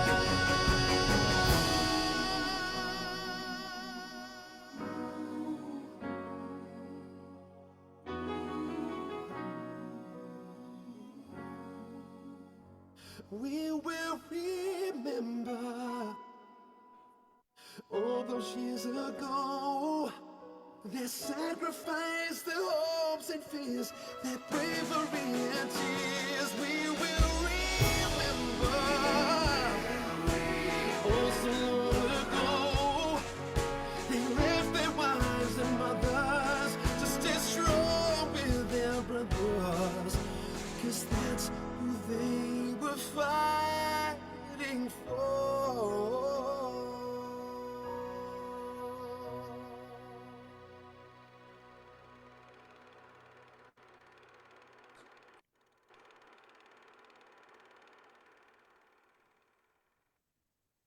Very good. That was Nathan's new single, "Remember," and you can Very good. actually, yeah, it is very, very good. It's dedicated to his grandfather, who not only served in World War One but World War Two as well. And you don't have many people serving in both wars. That's Um, true. yeah, Mm. I had an uncle that served in World War Two, and he went down on the Perth as a cook. So there we go. Um, just on that, let's just if we can, if we've had someone serving in any conflict around the world, we should remember them, especially if they've lost their life because they have actually served their country, and they've done it all in the name of freedom. So don't ever forget. That's that's my little message. There we go. Okay. Coming out of that, you got another magic trick for us. Ah, I was going to give you a choice, but I'm thinking, how's our time? How much longer do We've got we one. have? We've Will got we have time for two or one more trick, we've for got example? time for as many as you like. If you'd like two, we can do two. Ah, okay. So I'll do one, and to be honest, I saw the amazing Kreskin do this one. Um, It was originally in the 70s. I never forgot it. And then I recently found it on YouTube and I thought, I can do this. And what he does is he has three people up on stage. I won't need three, I'll just need one person to help me with this. I'm And going I'm to going, because I'm a magician. I will actually put you up with Ron. Just okay. here we go, because he doesn't know anything about magic, which is great. I know what I like. Ron, you don't mind helping me, do you? Not at all. Not at all. Excellent. So I'm only going to use the hearts. Yep. I don't know why, but that's the way Kreskin did it. Maybe because it narrows things down. I honestly don't know why we're merely using all the hearts in a deck of cards, only the hearts. And one of them, let's see if I can find them. One of them, and one of them only, has an X on the back. And I'm going to try, I don't know if I'll succeed or not, going to try to influence you in such a way, non-verbally, where you select the card, the one card with the X on it. And I don't know if that's going to work or not. So I'm going to have you randomly, in fact, I'll turn this over so you're not influenced in any way, shape, or form. Start calling out at random heart cards. For example, a three of hearts, a jack of hearts, a four of hearts, and so forth. And stop where it feels right. Normally, I'd have a third person, such as yourself, Joseph, Yep. say stop. If you want to do it that way, it would be appreciated. So perhaps then we'll get Ron randomly say hearts, six of hearts, eight of hearts, two of hearts, ace of whatever, Yep. and wherever it feels right. And we've prearranged nothing. Is that correct, That Joseph? is absolutely correct. We've not prearranged I anything. can guarantee you 100% there have been no rehearsals for this show. Excellent. There could That's never be a true. there could never be a prearranged anything. No. Which is a good thing. I love spontaneity. So let's go for it, Ron. Start naming cards randomly. Hearts. 8 of hearts, 6 of hearts, 7 of hearts, 3 of hearts, 2 of hearts, ace of hearts, queen of hearts, jack of hearts, 9 of hearts, 10 of hearts, Stop. 8 of hearts. 8 of hearts. Eight of hearts. Was there any reason in particular, Joseph, that you stopped him there? Was it actually the eight of hearts you had in mind, or did you just randomly say stop because it felt right? I just randomly said stop. I'm going to show something, and our audience out there in Facebook land, they may or may not believe it. At least we prearranged nothing. And Ron was going by so quickly, it would have been impossible if we had prearranged this for Joseph to get the card anyway. So I'm going to share something with you. It was the eight of hearts. And believe it or not, the only card amongst all the hearts with that X on it. It's No. phenomenal. Earlier in the trick, when you said it was all hearts, I randomly thought 8 of hearts in my head. Just randomly thought 8 of hearts in my head. Not planning at any stage that Joe would stop when I said 8 of hearts, because I repeated a couple of them. I don't even know whether 8 of hearts was one of the ones that I repeated. But Fascinating. That is phenomenal. Absolutely phenomenal. It's fascinating. Fascinating that you said that. And again, for folks watching out there on Facebook or on the repeat of this, nothing was arranged. Nothing was prearranged. And No, not at all. it would have been impossible the way that as fast as he was doing it. It would have been Yes. impossible to get an exact one. Yes, very true. On the card So I was thinking of that it's Hogan. It's one of those. it's the trivia show, so hopefully people out there know that reference to Hogan. Oh, everyone loved Schultz and everyone loved Klink or liked to hate Klink, didn't they? I don't know. Yep. Crane, Bob Crane was actually a drummer in real life. Yeah. I don't know if people pretty knew good that. drummer too. He had. There's some music trivia for you, Joe. There are that I know of 2 Bob Crane albums where he was the featured drummer, and one of them they were the cover. They were all in their costumes, and he was as Colonel Hogan at a drum kit. Wild. I have a trivia question for people out there. It's an easy one though. Yeah, please do. So yeah, is that all right? It just came to mind. Yeah, go for it. It's actually a twofer in a way.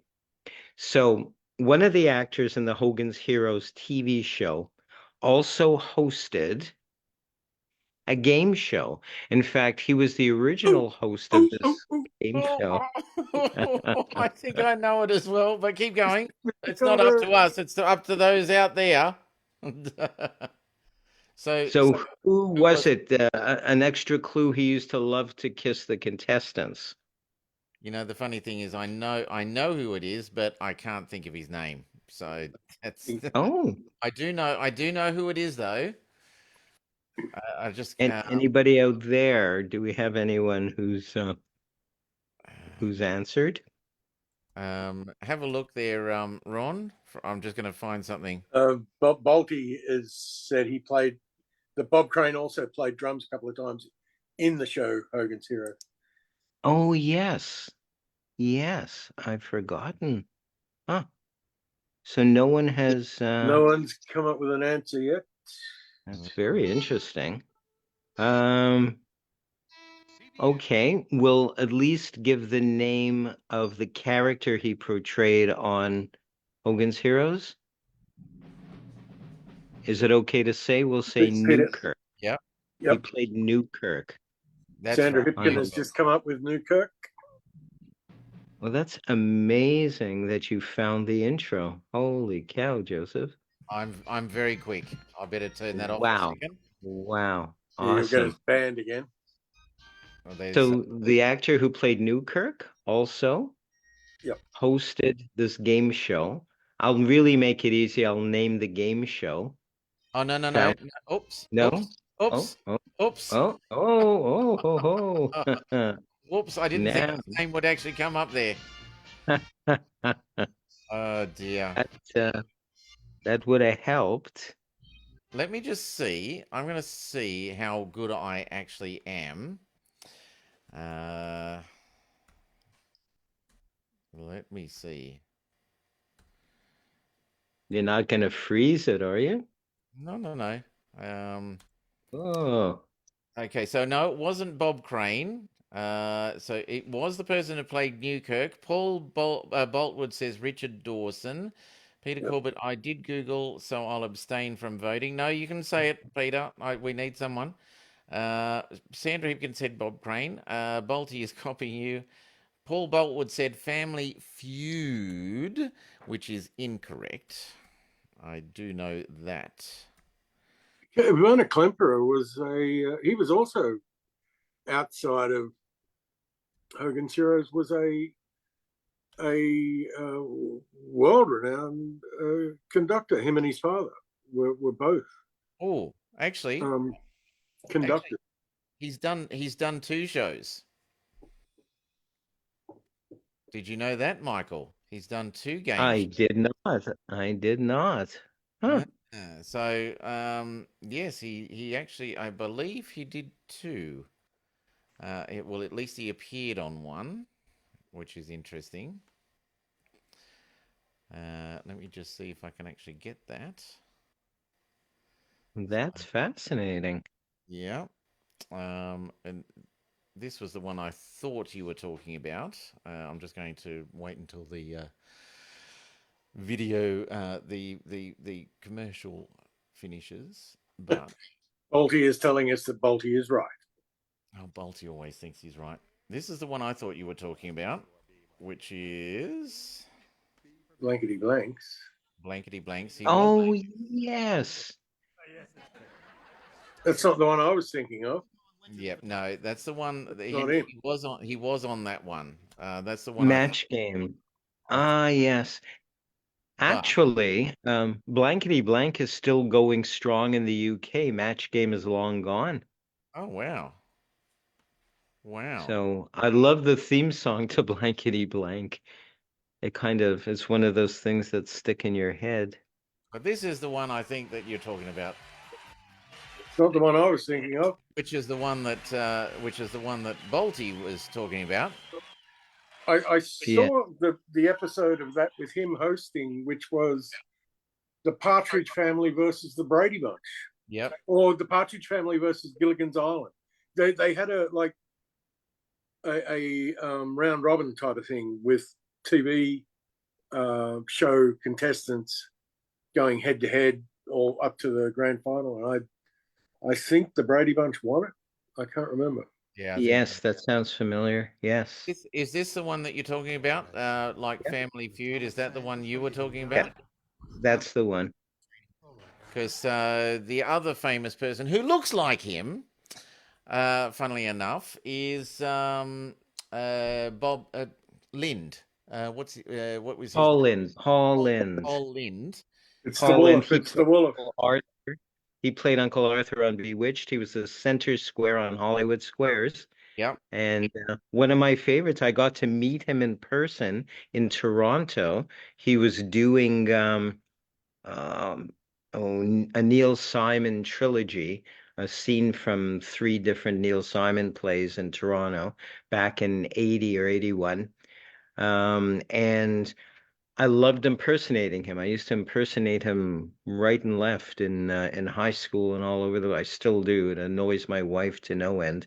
However, he came out after because we all wanted autographs, and he was wearing this I don't know a smoking jacket, a maroon smoking jacket, and he had a black poodle. Very tall. It was almost taller than myself, this dog. And I went up to him and got his autograph, and I said, I've been doing impressions of you for forever. And he said, many do. Like that. Okay. So yeah, that was real. I loved him as Uncle Arthur on Bewitched as well. He was the Chattanooga Cats TV show cartoon had a cartoon on it, Lambsy and the English sheepdog, and he was the wolf. It's the Wallop, it's the Wallop. And he always used he was like the eternal roadrunner, continually failing to catch this lamb and eat it. But it was brilliant. But that was not the game show that Newkirk hosted that I was thinking of. Correct. Newkirk only hosted, as far as I know, Can we say it now or no? Yes, you can say it. You can make sure that I have to say I'm Sir. I'm Sir. I was to Bolton. No, no. It's all good. He was the original host of Family Feud Yep. and was also a regular on Match Game, the original Match Game. And what else? I guess that was it, besides being Newkirk and Hogan's Heroes. But he was No, always one more game show, one more very famous game show with a contestant who spoke like that.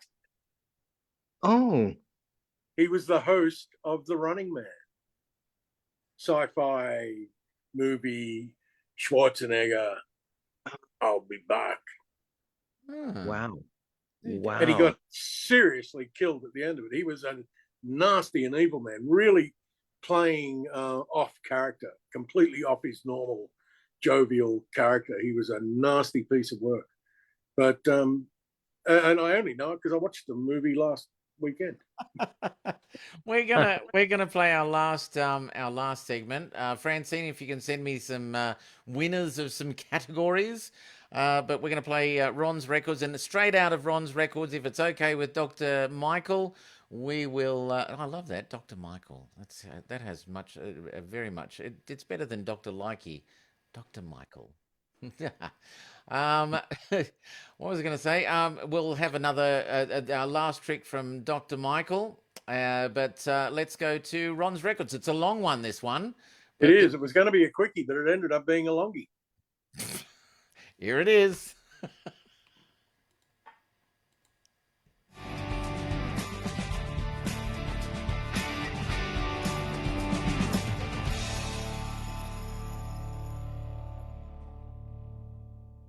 Hi, my name is Ron, and this is Ron's Records. And this week we're looking at the Reader's Digest box sets of selected music.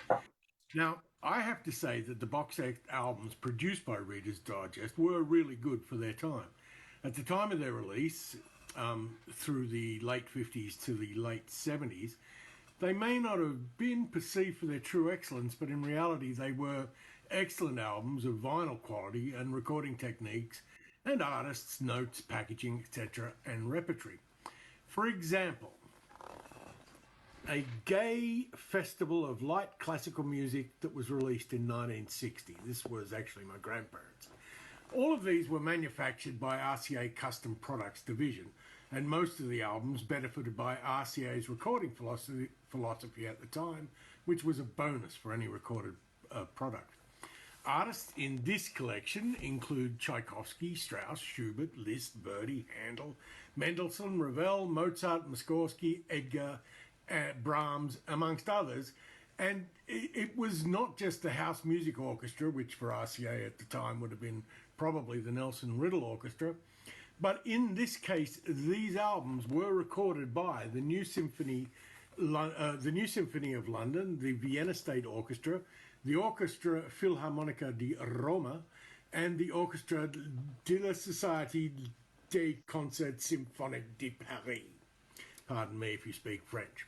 With tracks included such as Ride of the Valkyries, Aida's Grand March, the Carmen Suite, Bolero, the 1812 Overture, the Tales from Vienna Woods, the William Tell Overture, the Blue Danube, Nutcracker Suite, Swan Lake, and many, many more. In fact, there's 80 tracks in all in the box set.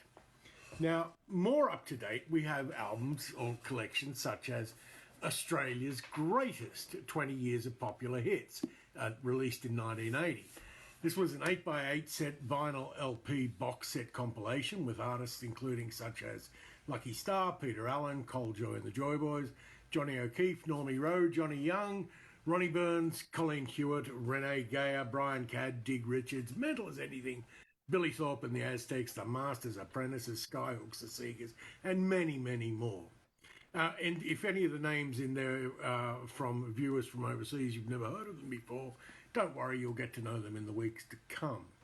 Now, predominantly classic tracks on this were from the 50s to the 80s and included such gems such as I've Been Everywhere, Smiley, Heading in the Right Direction, Rock and Roll, I Gave You All the Best Years of My Life, The Loved One, My Aim Is to Please You, The Star, with 96 tracks in all. Now, noting the track I just mentioned, The Star.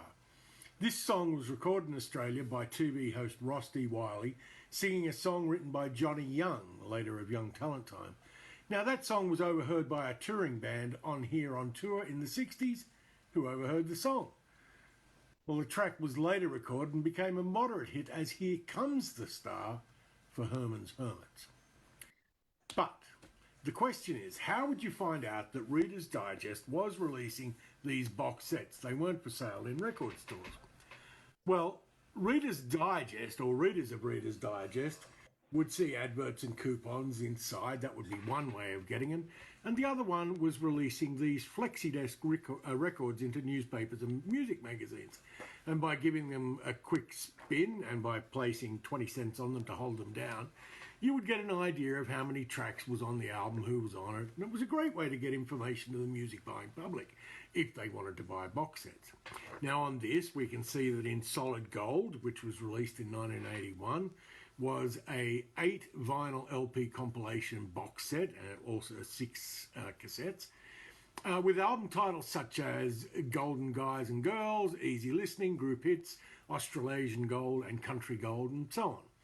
Artists on the box set included the Little River Band, the Doobie Brothers, Cole Chisel, ABBA, the Pointer Sisters, Willie Nelson, Linda Ronstadt, Kate Bush, Dire Straits, Santana, Genesis, and many, many more. With predominantly tracks coming from the 70s and 80s, tracks included such songs as I Don't Like Mondays, Wuthering Heights, Black Betty, Let's Stick Together, I Will Survive, the classic Space Invaders, Don't It Make My Brown Eyes Blue, with again 96 tracks in all. But how did putting these flexi discs into magazines work? Did they work? Well, the answer in this case is yes, they did. And now it's back to Joe in the studio.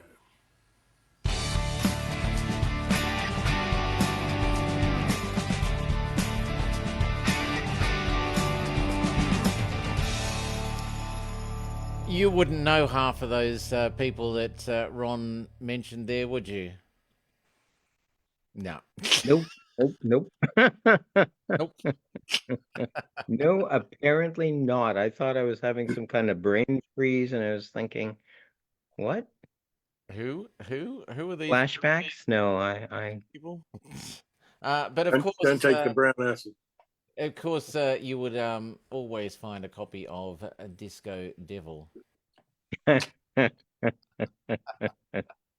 Have to get that now, Ron, seeing that you know. I am doing an episode on KTEL albums. Yes. It's coming up. You'll have to mention Disco Devil then. It may be in people's collections. It may be. Now you know one of the creators of the commercial for it. Yeah. Not the creator. I was merely a cog in a wheel. Sorry, you know one of the cogs in the wheel. A player in the game. Yeah, I'm always just a cog in a wheel. Wasn't that a song by Pink Floyd or something? It could be a cog in the. Oh no, that's another brick in the wall. Another brick in the wall. Yeah, not. We did the wall last week. You should have tuned in last week. Yeah, we did. Very good.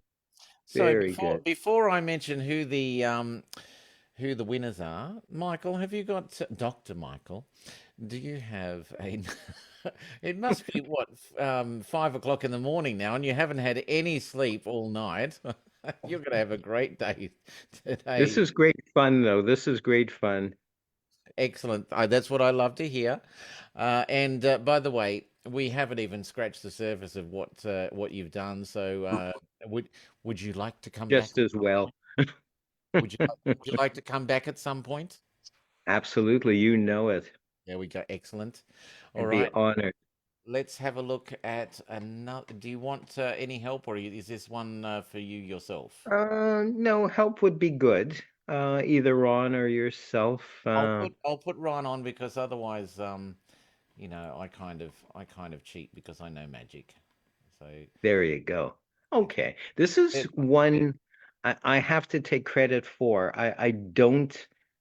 I've been published a number of times in the Linking Ring magazine and MUM magazine, every 5, 10, or 20 years I come up with something, and it's apparently worthy of publication. This has never been published. I consider it my own, and it came out of a trick that I did on Kevin's show, Kevin Peele's show, either the Tuesday or the Wednesday night show.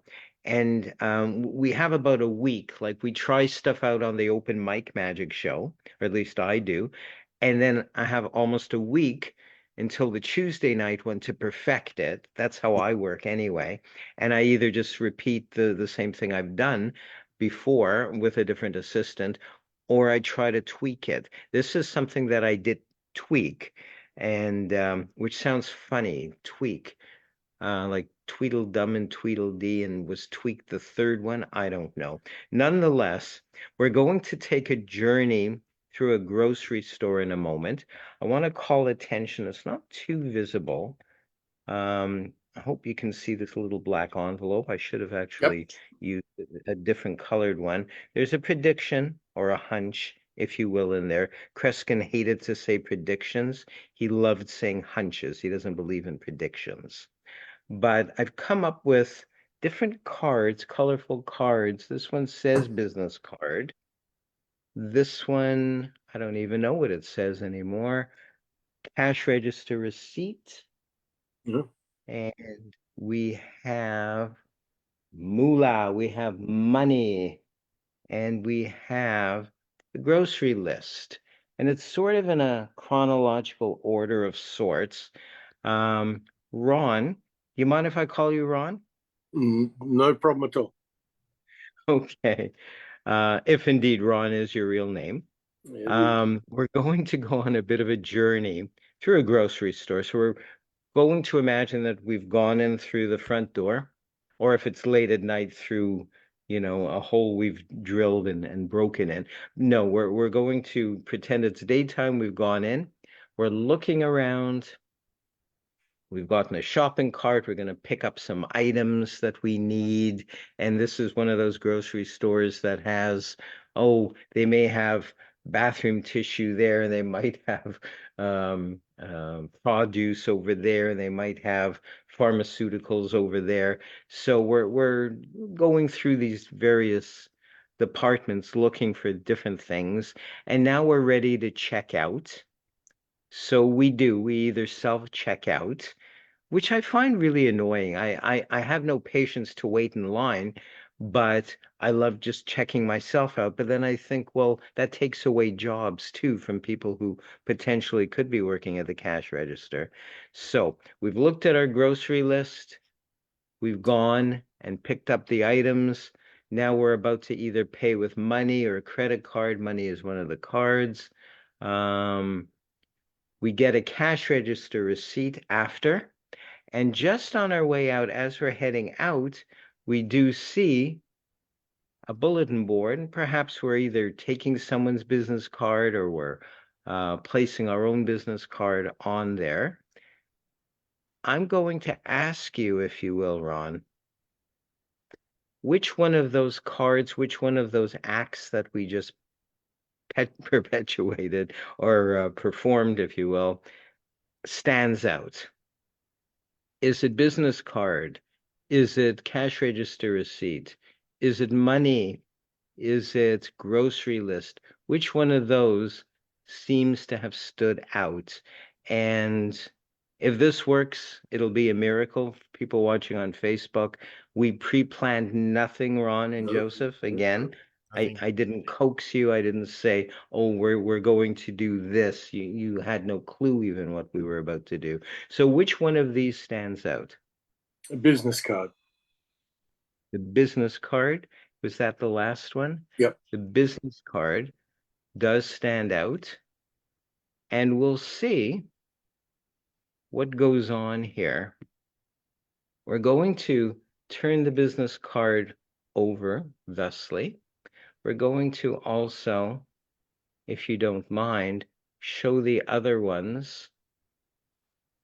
Why, you ask? Because the business card was the only one with the X on it, but not only that, the prediction I made, it's quite a miracle. I'm going to pull this out. It's my own business card, but it's the only thing in this little envelope, the business card, to match what you did say as well.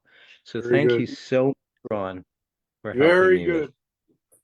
Phenomenal. Absolutely phenomenal. There we go. So, You see, magic exists, Ron. you didn't sleep tonight to do this show. I won't sleep tonight trying to figure out how the hell you did that. You're very kind. You're very kind. Thank you. So, would you guys like to know who has won these segments? And I'm actually I'm kind of interested in seeing what the segments are. Are you are you eager to find out who won, guys? Yep. Yep. Bet. Excellent. Yep. All right. So the social media award goes to Paul Campbell.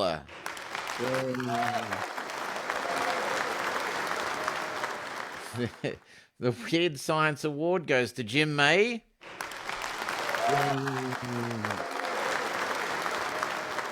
The VR Award, so Virtual Reality Award, goes to Peter Corbett. Yeah. And Francine's put a very special award for Paul Boltwood, the Bagpipe Wannabe Award. Or the throat singer, the throat singer wannabe. Yeah, doesn't matter which one, but there. Volty's put in a comment saying, "I want Ron to do an episode on throat singing." Yep. Yeah, when the temperature of hell reaches 0.0 Kelvin, I might do an episode on throat singing. You might. That's not even a what do you call it? Is it? Well, the Eagles said they were going to get together when hell freezes over, and then promptly, many years later, did a hell freezes over tour. Yeah. So it may happen. Just highly unlikely.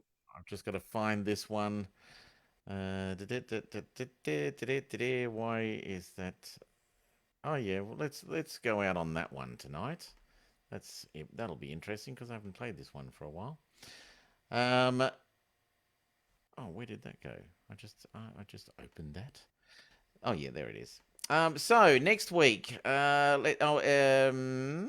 have got what is the date next week? That's right, we've got Mike Larkin coming on from Channel 10.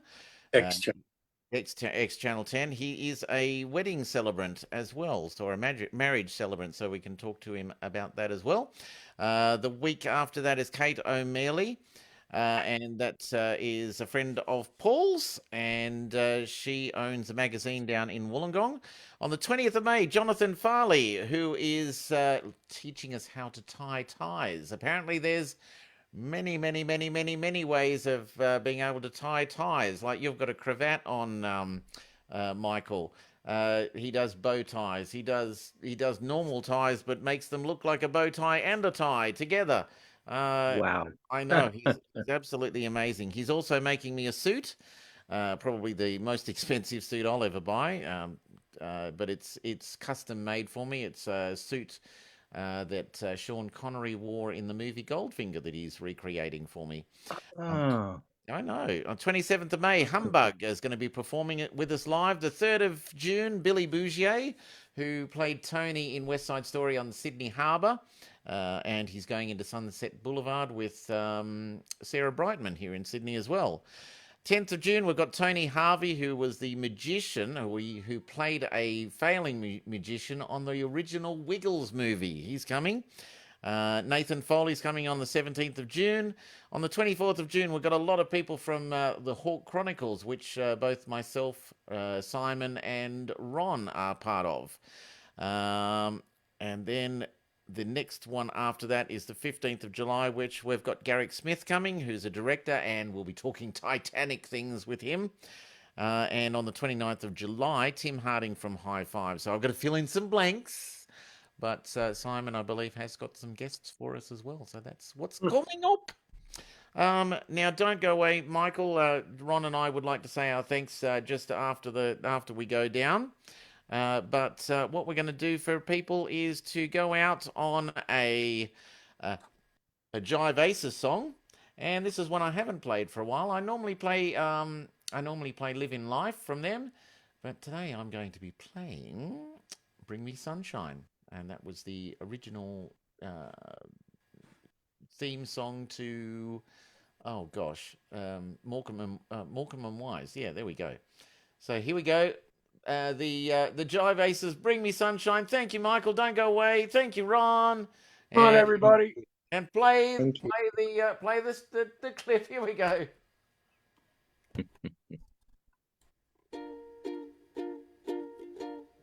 Bring me sunshine in your smile. Make me happy all the while. In this world where we live, there should be more happiness, so much joy we can give to each brand new bright tomorrow. Make me happy through the years. Never bring me any tears. Let your arms be as warm as the sun from up above. Bring me fun, bring me sunshine, bring me love. Hop the bubbles today, hop the bubbles bring me sunshine, in your smile, make me happy, all the while. In this world where we live, there should be more happiness, so much joy we can give to each brand new bright tomorrow. Make me happy through the years. Never bring me any tears. Let your arms be as warm as the sun from up above. Bring me fun, bring me sunshine, bring me love.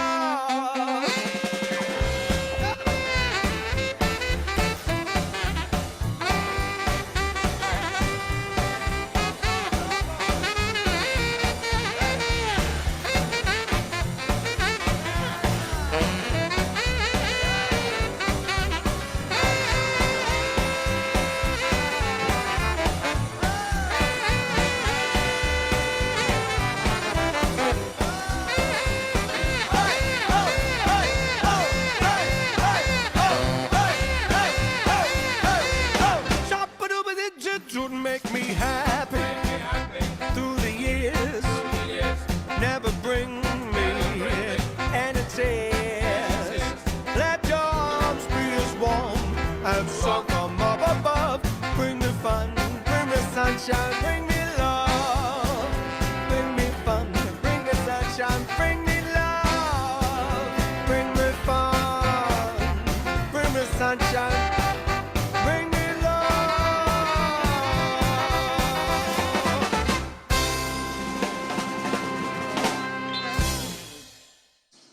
That was the Jive Aces, and it's been a wonderful week.